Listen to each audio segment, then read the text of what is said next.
आज हम BA first semester में मलिक मोहम्मद जैसी लगे हुए हैं। तो उसमें मलिक मोहम्मद जैसी जो है निर्गुण ब्रह्म के उपासक हैं, प्रेम मार्गी शाखा के कवि हैं। तो यहाँ मानसरोवर खंड जो है वो लगा हुआ है बीए फर्स्ट सेमेस्टर में जैसी का। तो उसमें एक पद है, उसकी व्याख्या आपको हम बताना चाह रहे हैं। खेलत मान सरोवर गई, जाय पाल पर ठाड़ी भई। देख सरोवर हँसय कुलेली, पद्मावती सो कहै सहेली। ये रानी मन देख विचारी, यही नैहर रहना दिनचारी। यहाँ मलिक मोहम्मद जैसी जो हैं वो प्रेम मार्गी शाखा के कवि हैं। तो वे जो हैं लौकिक और पारलौकिक दोनों दोनों जगह को ये उसके विषय में बताते हैं कि यहाँ पद्मावती जो है अपने सखियों के साथ जब मानसरोवर में स्नान करने के लिए जाती हैं, तो वहाँ मानसरोवर पहुँचने के बाद मानसरोवर के किनारे सारी सखियाँ जो हैं वहाँ पे खड़ी होती हैं। खेलत मान सरोवर गई, जाय पाल पर ठाड़ी भई। पद्मावती की सहेलियाँ जो हैं वे मानसरोवर के किनारे, पाल माने किनारे, किनारे पे जाकर के खड़ी होती हैं, ठाड़ माने खड़े होना। और देख सरोवर हँसय कुलेली, वे मानसरोवर को देख करके वे आपस में हंसी मजाक करती हैं, क्रीड़ा करती हैं। और पद्मावती सो कहै सहेली, पद्मावती से उनकी सखियाँ कहती हैं, क्या कहती हैं? ये रानी मन देख विचारी, यही नैहर रहना दिनचारी। हे रानी, अपने मन में यह विचार करके देख लो, यही नैहर रहना दिनचारी। ये नैहर, ये पिता का जो घर है, संसार जो है, यह कुछ समय के लिए ही है। क्योंकि यह संसार में कुछ दिन के लिए हम यहाँ आए हुए हैं, यहाँ हमेशा नहीं रहना है। जैसे नैहर में पिता के घर में लड़कियाँ कुछ दिन रहती हैं, उसके बाद वो ससुराल चली जाती हैं। तो यहाँ कवि ने संसार को नैहर का रूप दिखाया है और परमात्मा के यहाँ वहाँ ससुराल। तो कह रहे ये रानी मन देख विचारी, यही नैहर रहना दिनचारी। थोड़े समय के लिए ये नैहर जो है, संसार जो है, यहाँ थोड़े समय के लिए ही रहना है। जौ लग यह पिता कर राजू, खेल लेह जो खेलहु आजू। जब तक पिता का राज्य है, जब तक इस संसार में हम रह रहे हैं, तो जो भी हमें अच्छा कर्म बुरा कर्म जो भी करना है वो हम स्वच्छंद हैं, उसमें कोई रोक टोक नहीं है। कह रहे हैं कि जैसे लड़कियां जो हैं पिता के घर में रहती हैं, तो वहाँ पे वो स्वच्छंद होती हैं, वहाँ कोई उनको रोकना टोकना कोई दबाव नहीं होता। उसी प्रकार संसार में हम रहते हैं, तो संसार में रह कर के हमें जो भी करना, अच्छा कर्म बुरा कर्म जो भी, तो हम स्वच्छंद होते हैं। और जौलग यही पिता कर राजू, खेल लेह जो खेलहु आजू। जो आज का खेल है, जो आज का क्षण है, फिर दोबारा लौट करके नहीं आएगा। इसलिए हमें एक ही क्षण को बड़े संजीदगी के साथ, बड़ी सावधानी के साथ बिताना है, खेलना है, उसका निर्वाह करना है। क्योंकि जो क्षण बीत गया फिर वो वापस नहीं आता। पुनि सासुर हम गौनब काली, कित हम कित यह सरवर पाली। और फिर हम सासुर, ससुराल या इस परमात्मा मृत्यु के बाद जब हम परलोक जाते हैं, तो जाने के बाद कह रहे पुनि सासुर हम गौनब काली। गौनब जाने के बाद, गमन करने के बाद, चले जाने के बाद कह रहे हैं कि कित हम कित यह सरोवर पाली। न तो हम एक साथ फिर मिलेंगे और न तो ये मानसरोवर का किनारा ही मिलेगा। क्योंकि एक बार अगर यहाँ से चले गए, मृत्यु हो गई, तो दोबारा फिर कब कहाँ जन्मेंगे, क्या होंगे, वो नहीं पता है।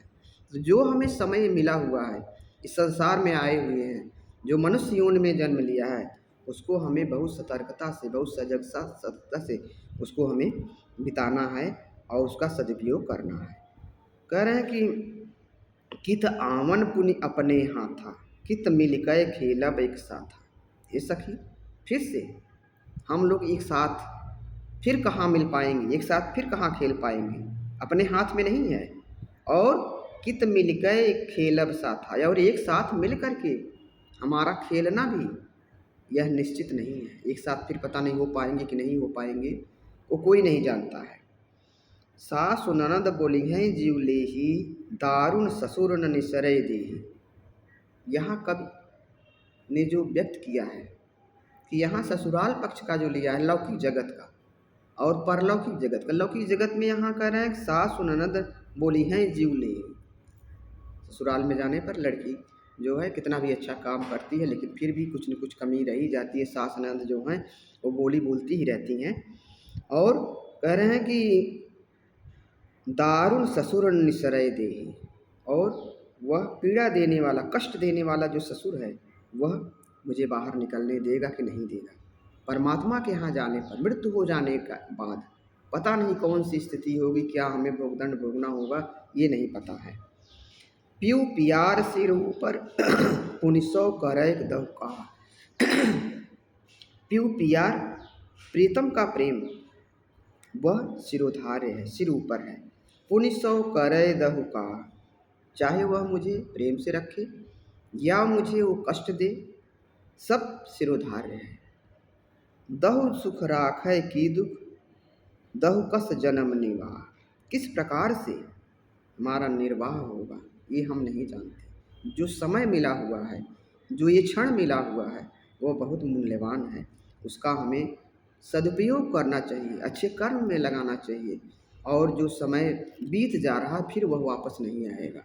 और वहाँ जाने के बाद लड़कियों के पर लौकिक जगत के लिए ससुराल में जाने के बाद किस प्रकार से मुझे रखा जाएगा, क्या यातनाएँ मिलेंगी, हमारे प्रीतम हमारे किस प्रकार से रखेंगे, और परलौकिक जगत में वो परमात्मा है प्रीतम, वह किस प्रकार से मेरे साथ व्यवहार करेगा, मुझे सुख से रखेगा, दुख से रखेगा, कैसा मेरा निर्वाह होगा, ये मुझे नहीं मालूम है।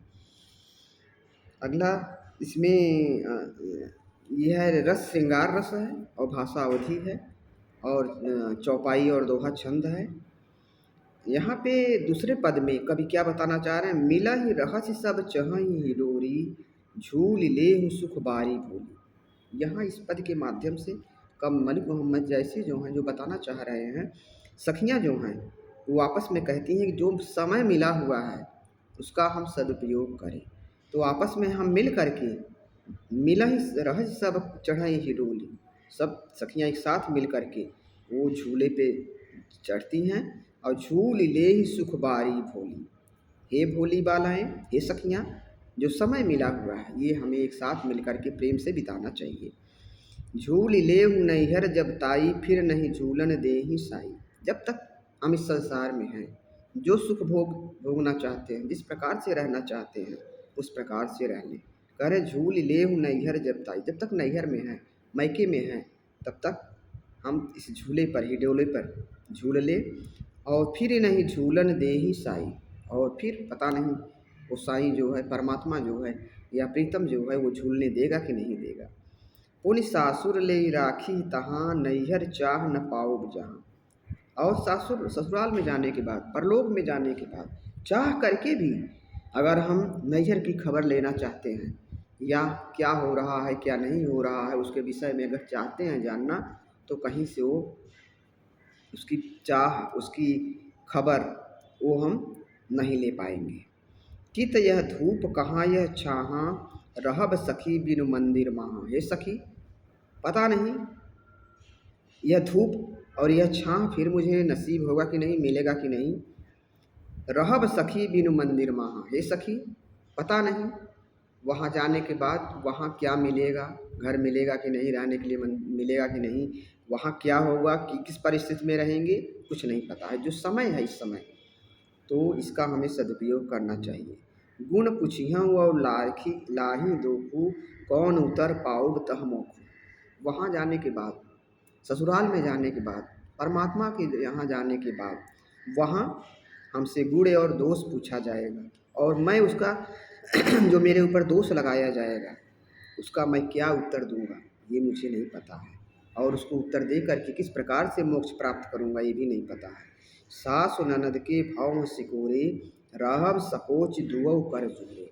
वहाँ ससुराल में सास ननद जो हैं वो हर बात पर भाव सिकोड़ेंगी, ताना मारेंगी, कमियां निकालेंगी। या परमात्मा के यहाँ जाने के बाद वहाँ पे किस प्रकार की यातनाओं को सहना पड़ेगा, जो हमने संसार में रह करके जैसा कर्म किया है और उस प्रकार का वहाँ मुझे भोगदंड मिलेगा।